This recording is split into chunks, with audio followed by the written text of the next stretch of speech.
we find the Quran emphasizes a lot on reason, and that again is an aspect which has been for quite some time misunderstood by the people. People think, quote unquote, religion is a matter of blind belief and just following, and they are wrong.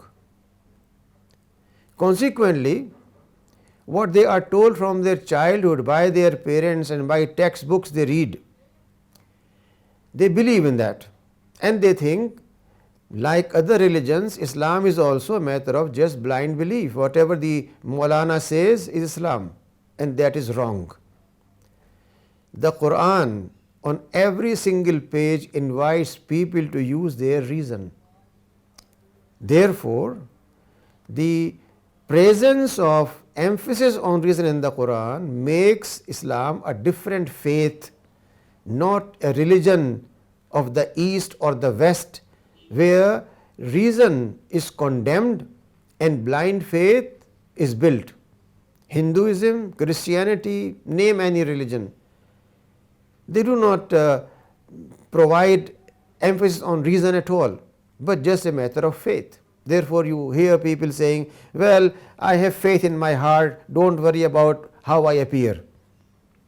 This is based essentially on this empiricist paradigm, what we have heard from childhood. That's not what Islam says. Islam says whatever you have in your heart must be visible in your behavior. لِمَ تَقُولُ مَا تَفْعَلُونَ. Why you say something which you don't practice? It's very grave sin in the eyes of Allah that you say what you are not doing. Therefore, your heart and body and behavior cannot be two different things. You cannot say Iman is in heart, but the behavior can be extremely obnoxious, extremely provocative, and showing all kind of nudity, but Iman in the heart. These two things can never meet. Therefore, we find enormous emphasis on reason. You have in front of you only two selections from the Quran, which says that behold, we have sent the Quran so that you may encompass it with your reason. And then Allah makes the injunctions clear to you that you may understand. Then it calls for investigation. It does not call for blind belief, which other religions call. It says, it is He who has endowed you with the faculties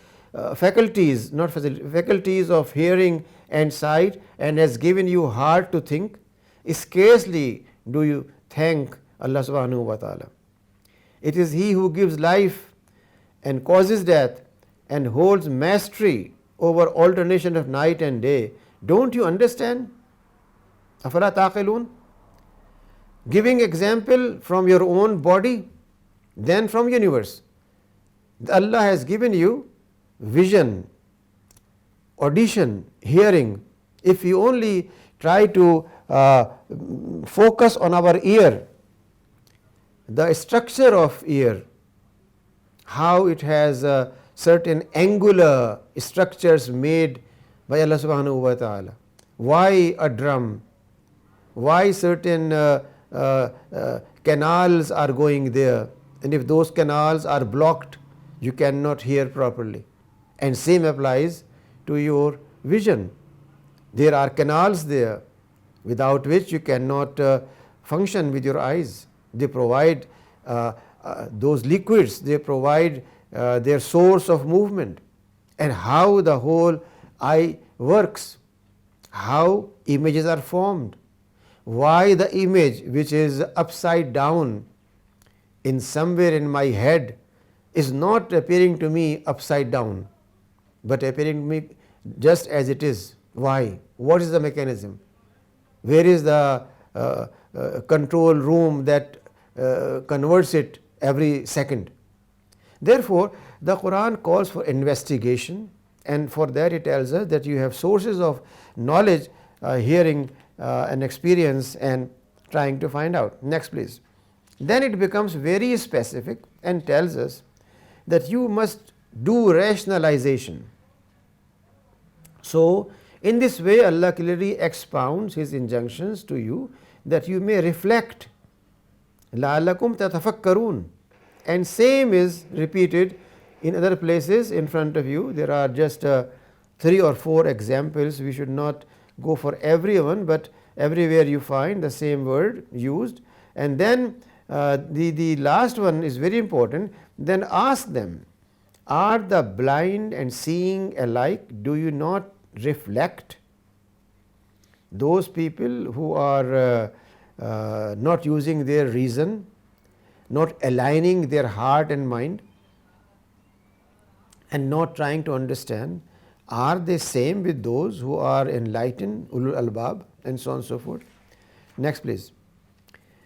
Then again it becomes very particular when it says that you should have ta'aqqul, which means use of your aql, your mind, your reason, your experience. So, لَعَلَّكُمْ تَعْقِلُونَ, أَفَلَا تَعْقِلُونَ. These words are used again and again, and when you read the Quran, you will find that there is hardly a page where these words are not used. Thus Allah makes the injunctions clear to you that you may understand. تَعْقِلُونَ. Next please. Then another category of tadabbur, which means pondering. Here you find the very fine differences are maintained by the Quran in terms of tafakkur, ta'aqqul, tadabbur, tafhim, ta'lim.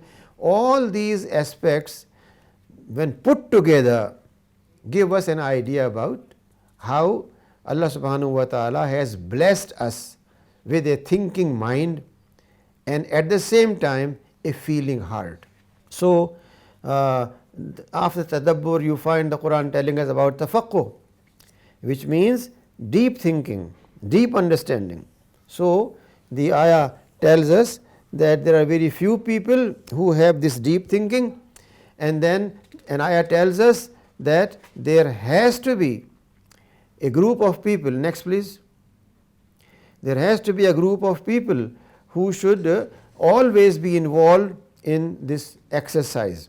So, tazkir or reminding in front of you is an aspect of this exercise of reason and introspection. And then next slide please. Till now the focus was on your mind. Now the holistic ethical intelligence provides the other dimension of heart.